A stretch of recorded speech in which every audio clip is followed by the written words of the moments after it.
यात्रा कार्यक्रम रे आपनको स्वागत करू। आसंतु आमे पालक प्रेमाशीष सतमान को द्वारा लिखित आजिर डिवोशन विषय रे चर्चा करिबा।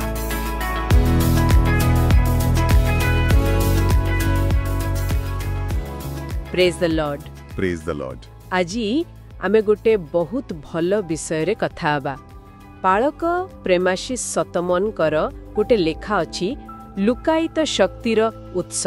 हाँ, बहुत चमत्कार लेखा। से विषय रे आज आमे टिके गभीर भावे आलोचना करिबा, कारण आम समस्तक जीवन एमिति समय आसे ना। हाँ, जेतेबेले बहुत दुर्बल लागे एकदम। तो प्रश्न होची सेतेबेले शक्ति कोठु आसे, आउ आम भितरे जो गोटे शक्ति अछि जहाकू लेखक लुकायित कहउचंती ताकू केमिति जानिबा, केमिति जागृत करिबा। आउ देखंतु एई आलोचनार मूल आधार होची बाइबल रो गोटे पद, जिसाया 40 अध्याय 29 पद। हाँ, कोन कहउची से पद? सिठी लेखा अछि से क्लांत लोककू शक्ति दियंती ओ बळहीन लोकर बळ बढ़ाई दियंती। एटा खाली गोटे कहिबा कथा नुहे ना ना। पालक सतमन जेमिति कहिसंती एटा गोटे कार्यकारी सत्य। आमे याहाकू अनुभव करि परिबा।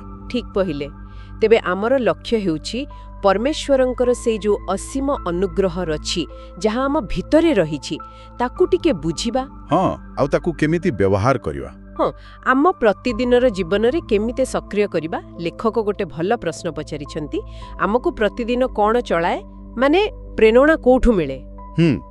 किछि लोक अछंती पुराना अभ्यास रे बळ पांती, आउ किछि नुआ नुआ आह्वान रु, किंतु जदि एहाठु बड़ किछि उत्स आम पाखरे थाए। एटा गोटे गुरुत्वपूर्ण कथा।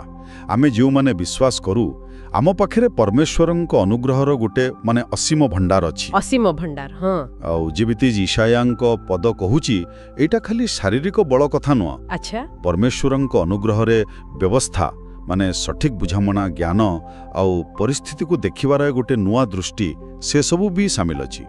यह गोटे संपूर्ण पैकेज भळे। लेखारे आको लुकायित शक्ति कहा जायछि, माने एमिति किछि जहा भितरे अछि किंतु बोधे आमे सबु बेले जानि पारुनु। हाँ, सचेतन नथौ हुएत। किंतु एइटा केमिति काम करे? एइटा कोन खाली मन को बुझाइबा कथा ना एहार किछि वास्तव प्रयोग अछि? ना ना, एइटा खाली धारणा नुआ। देखंतु गोटे उदाहरण दउछि।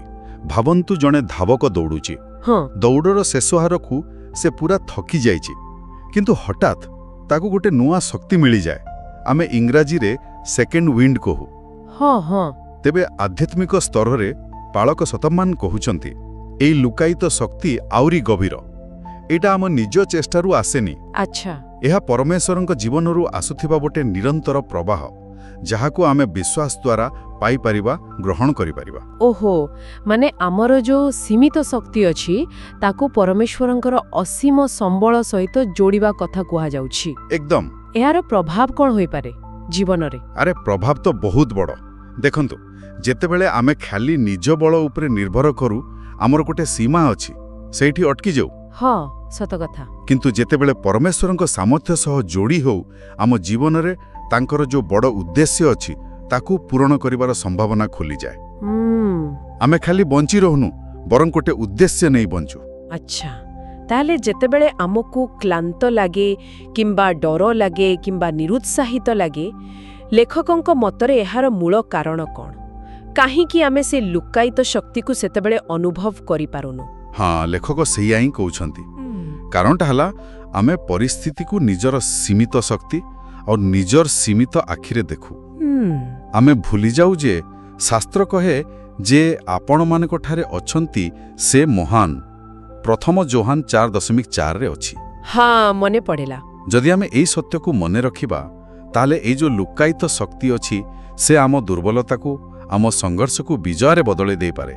एटा खाली आत्मविश्वास नुए, एटा होछि ईश्वर विश्वास। आउ एटा कोन खाली संकट समय पई, माने जेतेबेले बहुत कष्ट हेउथिबो? ना ना, आदो नुए। आ गोटे पद अछि जिसाया 40:31, सेठी कोन कहउछि? हाँ, जो माने सदाप्रभुंकर अपेक्षा करंती सेमाने नुआ नुआ बळ पाइबे। नुआ नुआ बळ? सेमाने श्रांत न होई दौड़िबे, सेमाने क्लांत न होई गमन करिवे। एटा गोटे निरंतर प्रक्रिया, प्रतिदिन नुआ हेबार प्रतिश्रुति, एक जीवन शैली। बा तेणु आह्वान हेउछि आमे प्रतिदिन निजर दुर्बलता किंबा भय उपरे ध्यान न देई, हाँ, आम भितरे थिबा परमेश्वरंकर सेही अनुग्रहर उत्स उपरे विश्वास रखी आगकू बढ़िबा।